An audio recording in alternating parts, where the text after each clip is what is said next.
Hello there, how are you? Now, over my past couple of news videos right here on the Cultaholic Wrestling YouTube channel, I've started with a joke or two. So with that in mind, here is a joke for you right here on this lovely fine Saturday morning. Vince McMahon's stance on the basic human rights of his independent contractors. I'm Ross Twiddell from Cultaholic Wrestling, and here are your Saturday morning news headlines. We have the latest details surrounding Zelina Vega's release from WWE.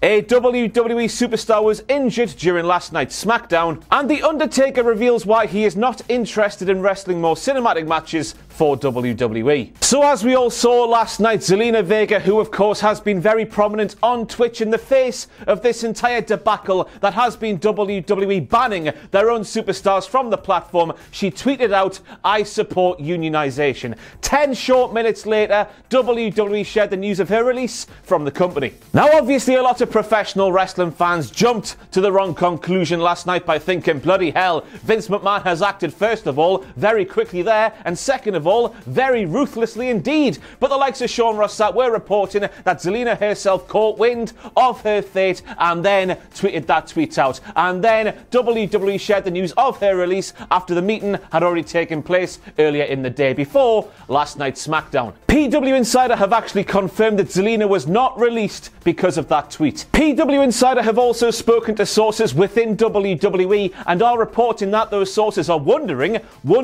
is the word used in that report, wondering if Zelina's release was to send a message to other superstars who find themselves in a similar situation to Zelina on Twitch. And of course, PW Insider have also confirmed that now Zelina will have to go through the whole 90-day no-compete thing, so don't expect her to rock up in another prominent wrestling promotion for some time to come. Zelina then took to her personal Twitter account late last night to share the following statement when she tweeted, "I want to say thank you all very much for the last 3 to 4 years, WWE Universe. It was incredible. I would never have been able to say this is for you, Dad, if certain people did not believe in me. I love you all, and I couldn't have done it without your support." Zelina, of course, tragically lost her father during the 9/11 terror attacks all the way back in 2001 and wore gear paying tribute to him while wrestling for WWE. Now, I loved this when I saw this appear on my Instagram feed last night, but in the face of what went down last night, Zelina Vega went 2 fingers up to you, WWE. We're going back to Twitch. She appeared on Twitch late last night to once again express her gratitude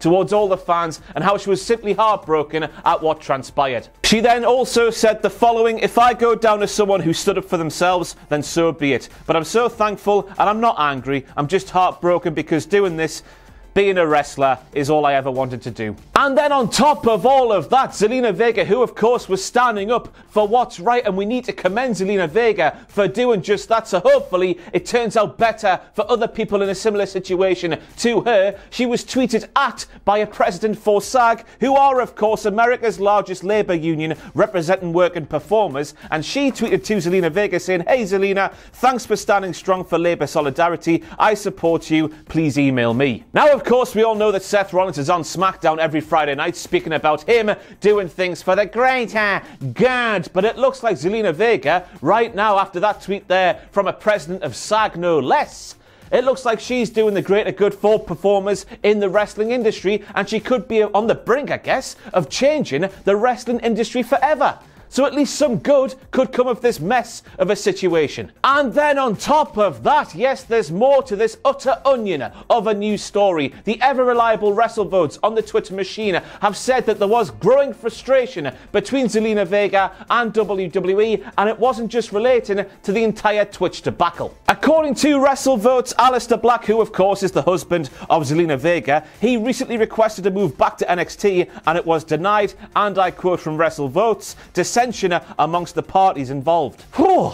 There's a lot to unravel there, isn't there? But obviously everyone here at Cultaholic Wrestling supports Zelina Vega in what she did and wishes her all the best for whatever she does in the future. And you just know that one of the other prominent wrestling players in the wrestling world today are going to pick Zelina up because, quite frankly, over the last few years there have been few better with microphone in hand. Well on you, Zelina. Good luck for the future. Now, a shocking SmackDown debut happened during last night's episode as Chelsea Green rocked up to take part in a fatal four-way match to determine the final member of the SmackDown Women's Survivor Series team. She took on Liv Morgan, she took on Natalya, and she took on my good pal Tamina of the Tamina train. Woo woo, but wouldn't you just know Tamina lost again because WWE, they like to keep the popular ones down, don't they? But I'm not bitter about it. I'm not. But once again for Chelsea Green under the WWE banner, it was a debut to forget because she shared last night the horrible news that she's broken her left wrist and she spent last night in a local medical facility. Now some people may remember that Chelsea Green suffered the exact same injury, a broken left wrist, when she wrestled her first match at an NXT TV taping. That match was a dark match against Jessica Mia, and as a result of that injury, Chelsea spent a long 3 months on the sidelines. Earlier this year, of course, Chelsea Green was apparently on the brink of being called up to Monday Night Raw full-time. People may remember, this time last year, I think it was halfway through December, actually, Chelsea Green appeared on Monday Night Raw in a match against Charlotte Flair before she was sent back to NXT. Chelsea then appeared in the Women's Royal Rumble of this very year. Doesn't that feel like 20 years ago, by the way? But then after Paul Heyman was removed from his director's role on Monday Night Raw, Chelsea's call-up was scrapped and she was sent back to NXT once more, and unbelievably she wrestled her last match before last night's SmackDown on May the 27th. That's unbelievable. I don't know what to say here. But during her inexplicably long time away from WWE television, she did bring Dude the Doodle onto my Instagram feed, so her time away from the ring wasn't completely wasted. What a good, pure, wholesome boy Dude the Doodle is. I love him. He's beautiful. Obviously, this is rotten luck for Chelsea once again inside of a WWE ring, but everyone here at Cultaholic Wrestling wishes her the speediest of recoveries, and all the best wishes to Dude the Doodle. Now this time yesterday, of course, some earth-shattering news was shattering the earth from the inside out as we learned what the Undertaker actually ordered when he went for a bloody chicken Nando's. Cockneys, eh? Taker, quite frankly, does not care what the rulebook has to say when you go for a cheeky Nando's, because he simply ordered 15 hotter than hell chicken wings. Some more power to him. He doesn't care what you think. He'll kick up his heels and he'll paint the town red. Hotter than hell red. But anyway, yesterday we also learned that he was speaking to the New York Times and he revealed why he's not interested in coming back for any more cinematic matches for WWE. When asked about the possibility of returning for one more cinematic match, Undertaker said, "It really doesn't appeal to me because basically what it is working around my limitations. It's capitalizing on some of my ability and some of my creative ability to tell a story, but basically it's trying to mask some of my lack of physical abilities at this point." So it would appear then that Undertaker's actual last WWE match will be that cinematic extravaganza against AJ Styles inside of the Boneyard at WrestleMania 36. But then again, his words right there would be the exact words of somebody who wants you to believe that they're not going to wrestle again and who actually are planning to wrestle once again. These bloody wrestlers, eh? Set of liars, all of them. And I tell you what, merely from a fan's perspective who grew up on The Undertaker, who loves and respects The Undertaker's character and what he's done inside of the professional wrestling ring, I love the cinematic match because quite frankly, he looked great in them. You just think about those matches at WrestleMania 33 against Roman Reigns, the matches against DX and against Goldberg, and they were just sad to watch. And the cinematic Boneyard match, it was a fantastic workaround. As Undertaker, he looked great. He didn't look old and knackered after 55 bloody years inside the professional wrestling ring. And finally, just to be honest with you, I'm gutted we'll never actually get to see that. But in a world that is full of Terry Funks and 55 retirements, I don't know why the number 55 is inside my head this morning, we have to just assume that Bray Wyatt, while The Undertaker, of course, is saying his final farewell at Survivor Series next weekend,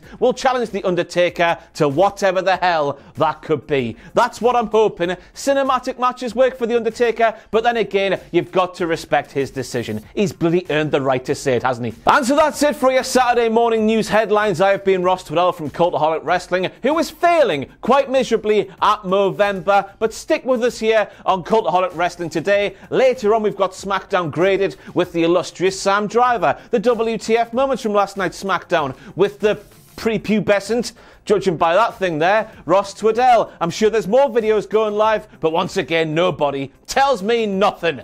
See you later today.